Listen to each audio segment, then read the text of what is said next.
Сәлеметсіңдер ме балалар? Бүгінгі сабағымыздың тақырыбы ақиқат немесе жалған пікірлер құру.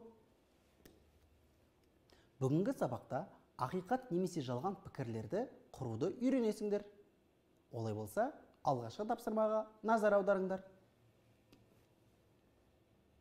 Сөйлемдердің қайсысы пікір болып табылады? А нұсқасы: қандай шуақты күн? Ә нұсқасы: сіз табиғат аясында демалуды ұнатасыз ба? Б нұсқасы: 102 мен 4 сандарының көбейтіндісі 408-ге тең. Және В нұсқасы: Нұр-Сұлтан қаласы маған ұнайды. Балалар, бұл сөйлемдердің қайсысы пікір болып табылады? Бұл сөйлемдердің В нұсқасы пікір болып табылады. Себебі бұл жерде адамның жеке көз қарасы, өзіндік ойы көрсетілген. Сабағымызды әрі қарай жалғастырамыз.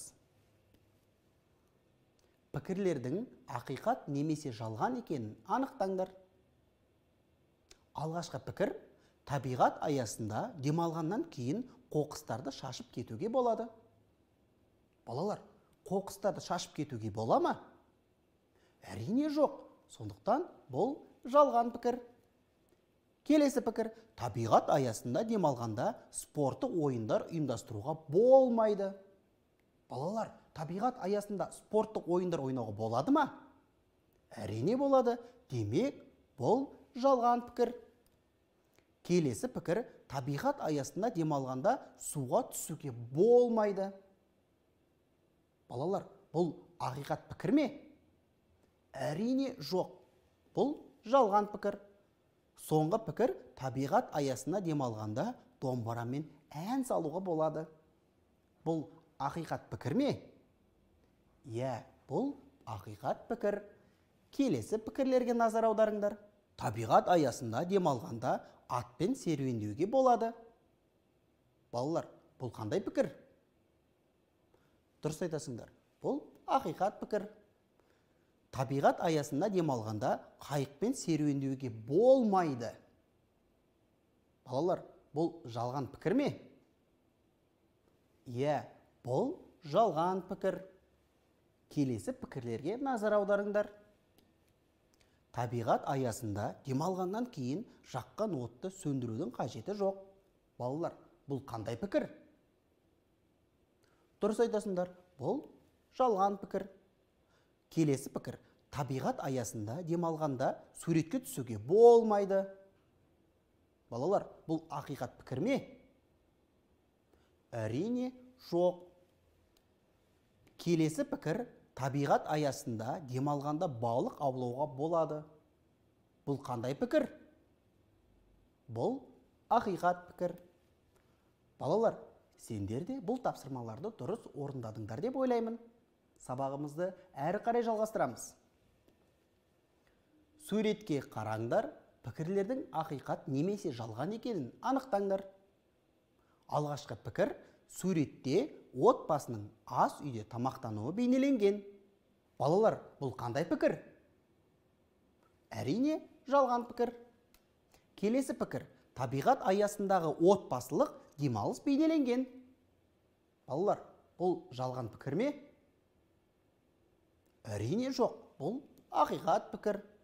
Келесі пікір: суретте табиғат аясындағы демалыс бейнеленген. Бұл қандай пікір? Бұл ақиқат пікір. Соңғы пікір: суретте қыс мезгіліндегі отбасылық демалыс бейнеленген. Суретте жаз мезгілі бейнеленген. Сондықтан бұл жалған пікір. Жарайсыңдар балалар. Сабағымызды әрі қарай жалғастырамыз. Табиғат аясында демалушыларға арнап спорттық ойындар ұйымдастырылды. 36 адам волейбол ойнауға, одан 3 есе артық адам футбол ойнауға қатысты. Волейбол мен футбол ойнауға қанша адам қатысса, сонша адам эстафеталық ойындарға қатысты.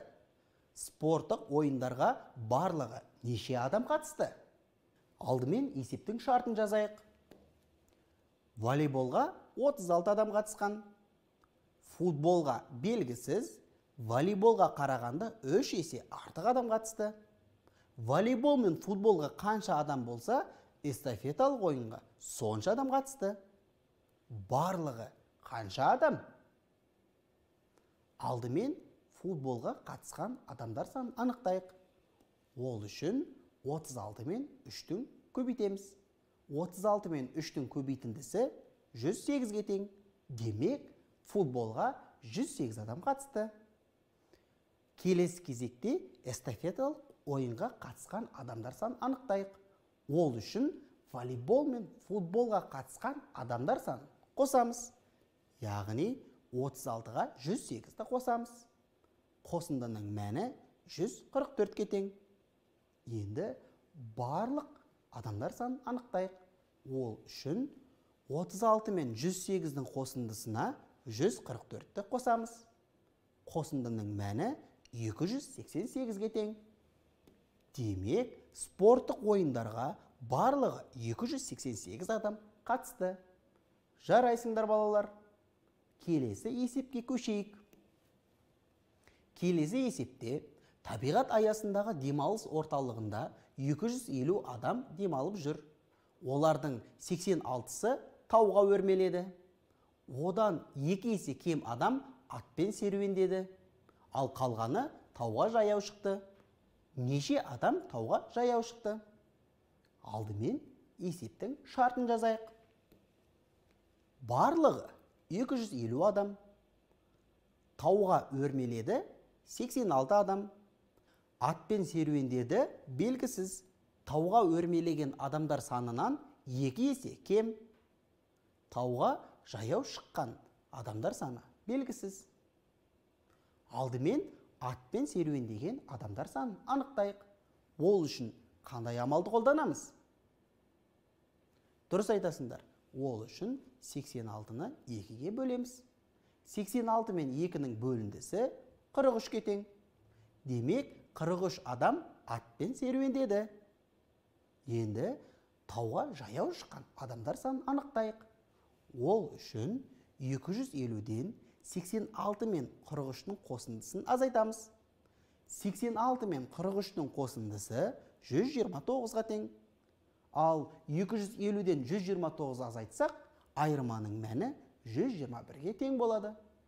Демек, бұл есептің жауабы 121 адам тауға жаяу шықты. Балалар, сендер де бұл тапсырмаларды дұрыс орындадыңдар деп ойлаймын. 4 пен 6-ның көбейтіндісінің x-ке көбейтіндісі 148 пен 52-ның айырмасына тең. Балалар, бұл күрделі теңдеу. Оны жай теңдеуге айналдырайық. Ол үшін 4 пен 6-ның көбейтіндісін табамыз. Көбейтіндінің мәні 24-ке тең.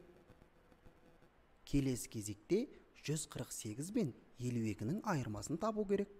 Балалар, 148 пен 52-ның айырмасы нешеге тең? Дұрыс айтасыңдар. Айырманың мәні 96-ға тең. Балалар, қандай санға 24-ті көбейткенде көбейтіндінің мәні 96-ға тең болады? Бұл сұраққа жауап беру үшін 96-ны 24-ке бөлу қажет. 96 мен 24-тің бөліндісі 4-ке тең. Енді теңдеуіміздің дұрыстығын тексерейік. Ол үшін 4 пен 6-ның көбейтіндісіне 4-ті көбейтіп, 148 пен 52-ның айырмасына теңестіреміз. 96 тең 96-ға. Демек, теңдеуді дұрыс шығардық. Жарайсыңдар.